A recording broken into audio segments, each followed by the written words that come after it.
गुरु जी, संगत जी, सभी संगत गुरु परिवार को जय गुरु जी। गुरु जी महाराज के चरणों में प्रणाम, कोटि कोटि प्रणाम। गुरु जी महाराज सभी संगत को ब्लेस करें, सभी का सर्वदा भला करें, सभी का कल्याण करें। संगत जी, एक छोटा सा मैसेज देना चाहूंगी। सबसे पहले देखिए, आपकी लाइफ में दुख कष्ट जो भी आ रहे हैं, जो भी प्रॉब्लम्स आ रही हैं, आप गुरु जी महाराज के स्वरूप के सामने बैठे और गुरु जी महाराज से बातें कीजिए, अरदास लगाइए। लेकिन आपने करना क्या है संगत जी, सबसे पहले गुरु जी महाराज को टोटली अपने आप को सरेंडर कर दीजिए। फिर आप देखिए कि आपकी लाइफ में चेंजेस आते हैं। देखिए, हमारे अंदर क्या होता है कि बहुत बहुत जल्दी हम सोचते हैं कि गुरु जी महाराज हमारी सारी प्रॉब्लम खत्म कर दें, हमें बहुत जल्दी ब्लेस कर दें। लेकिन गुरु जी महाराज हमारे कर्म के हिसाब से करते हैं, तो थोड़ा धैर्य बनाए रखें अपने अंदर। गुरु जी महाराज आपको ब्लेस करेंगे, हेल्थ वेल्थ हैप्पीनेस सब कुछ ब्लेस करेंगे, लेकिन आपके कर्म के हिसाब से। बस आप धीरज रखें, गुरु जी महाराज कल्याण करेंगे आपका। क्योंकि जब गुरु जी महाराज अपने चरणों से हमें जोड़ लेते हैं और जो संगत गुरु जी महाराज को अपने आप को टोटली सरेंडर कर देती है, जिनकी लाइफ गुरु जी महाराज चेंज करते चले जाते हैं, उनको पता है। क्योंकि गुरु जी महाराज ने मेरी लाइफ को भी चेंज किया है और गुरु जी महाराज ने हमें अमृत वेला भी बख्शी है। इसके लिए भी गुरु जी महाराज का अनंतम अनंतम शुक्राना। और कल मेरे 40 दिन कंप्लीट कराने जा रहे हैं गुरु जी महाराज, बिना किसी रुकावट के। तो गुरु जी महाराज का बहुत बहुत शुक्राना। ये अमृत वेला कल मेरी कंप्लीट हो जाएगी 40 दिन की। और गुरु जी महाराज ये अमृत वेला ऐसे ही बख्शे रखे जब तक मेरी सांस चल रही है और जब तक वहाँ अमृत वेला चल रही है। तो गुरु जी महाराज सभी संगत गुरु परिवार पर मेहर बनाए रखे संगत जी।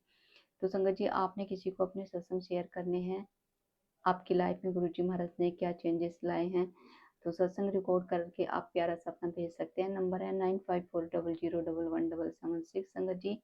तो अभी गुरु जी महाराज का हम मंत्र जाप करेंगे, उसके बाद में सत्संग शेयर करेंगे। सत्संग को श्रद्धा भाव के साथ सुने, अंत तक सुने, न जाने कौन से सत्संग से गुरु जी महाराज आपका कल्याण करें। ओम नमः शिवाय, शिव जी सदा सहाय। ओम नमः शिवाय, गुरु जी सदा सहाय। ओम नमः शिवाय, शिव जी सदा सहाय। ओम नमः शिवाय, गुरु जी सदा सहाय। संगत जी, ज़्यादा से ज़्यादा आप जो भी सत्संग होते हैं उनको शेयर करें, शॉर्ट्स वीडियो देखें, अमृत वेला की भी आप जरूर देखें और अपने गुरु परिवार में संगत जी जरूर शेयर करें। चैनल को सब्सक्राइब भी करें। जय गुरु जी। जय गुरु जी। संगत जी, अब हम दिव्या आभास के सत्संग नंबर 8 चैप्टर नंबर 8 सुनेंगे, जिसका नाम है मृत्युशैया पर जीवन दान। शुरू करते हैं। एक परिवार पिछले 45 वर्षों से राधा स्वामी का अनुयायी था, किंतु उनमें से एक अशोक ग्रोवर गुरुजी के भक्त थे। उन्हें जब अपने संबंधी का फ़ोन आया कि उनके पिता मृत्युशैया पर हैं, तो वह तुरंत घर गए। उनके पिता को लगातार हिचकियां आ रही थी और डॉक्टरों ने और कुछ कर पाने में अपनी असमर्थता व्यक्त कर दी थी। अशोक गुरुजी को पूरे मार्ग याद करते हुए उनको दिल्ली के अपोलो हॉस्पिटल ले गए और उनको गहन सेवा केंद्र में प्रविष्ट किया गया। उनके पिता का रक्त मधु 700 पहुंच गया था। आंतों ने कार्य करना बंद कर दिया था और हिचकियां उनकी भांति धीमी हो रही थी। डॉक्टरों ने आशा छोड़कर उन्हें घर ले जाने का परामर्श दिया। उसी समय अशोक को आभास हुआ कि अब उनके पिता स्वस्थ हैं और चिंता करने की कोई आवश्यकता नहीं है। अशोक को एक अवश्य कार्य से जाना था, इसलिए वह गुरुजी की आज्ञा अनुसार बिना किसी सेवक के अपने पिता को हॉस्पिटल में छोड़कर चला गया। अगले 2 दिन अशोक अति व्यस्त रहे और उन्हें हॉस्पिटल से संपर्क करने का भी समय नहीं मिला। जब वह वापस आए तो उन्होंने अपने पिता को रोते हुए देखा। उनके मन में विचार आया कि उनके पिता उन्हें अकेला छोड़ने के कारण दुखी थे, पर उन्हें अचंभा तब हुआ जब उनके पिता ने पूछा कि क्या वह गुरुजी के पास गए थे। उनके पिता ने बताया कि कैसे अशोक के जाते ही उनके पिता को गुरुजी की सुगंध द्वारा उनकी उपस्थिति का आभास हुआ था और गुरुजी ने कहा, होर भाई राधा स्वामी की हाल ने तेरे। पिता ने कहा कि उन्होंने बाबा जी राधा स्वामियों के प्रमुख से अपने को बचाने के लिए विनती करी थी, पर गुरुजी ने आकर उनकी रक्षा करी। गुरुजी ने उन्हें परीक्षण पुनः करवाने की सलाह दी। यह कार्यवाही 2 दिन तक चलती रही। इस अवधि में उनके पिता को गुरुजी की सुगंध आती रही।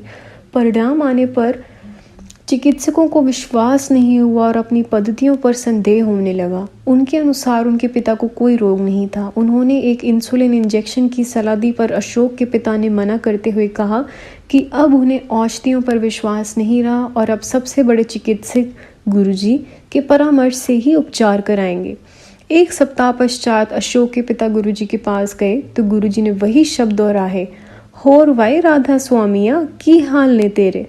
फिर गुरुजी ने उन्हें बताया कि उन्होंने उन्हें नव जीवन प्रदान किया था। यह देखकर कि गुरुजी ने कैसे परिवार प्रमुख की रक्षा करी थी, परिवार के सब सदस्यों ने गुरुजी के पास आना शुरू कर दिया और यह अनुभव किया कि वह स्वयं ईश्वर के संरक्षण में है। जय गुरुजी। भक्त के उद्योग की रक्षा। गुरुजी ने एक बार अशोक को आदेश दिया कि वह अपना कारखाना बंद कर यंत्र, औजार आदि सब कुछ बेच दे। अशोक को पता था कि गुरुजी के इस आदेश का पालन करना होगा। अगले 15 दिन अशोक इसमें ही व्यस्त रहे। मशीनें खरीदी हुई दामों पर बिकी और शेष सब सामान भी हानि रहित दामों पर बिके। किसी को समझ में नहीं आया कि गुरुजी ने अपने भक्त को अपना कारोबार बंद करने का आदेश क्यों दिया। 3 सप्ताह के बाद वह व्यापार पुरातन घोषित कर दिया गया और कई लोगों को भारी घाटा उठाना पड़ा, पर अशोक बच गए थे। उन्हें स्वयं परमात्मा ने बचाया था। गुरुजी के आदेश का पालन करने में सदा लाभ ही रहेगा, क्योंकि वह कभी अपनी अनुयायी के भले के अलावा कुछ नहीं कहेंगे। जय गुरुजी। 10 वर्षीय की इच्छा पूर्ति। एक दिन अशोक की 10 वर्षीय पुत्री गुरुजी के दर्शन करना चाह रही थी।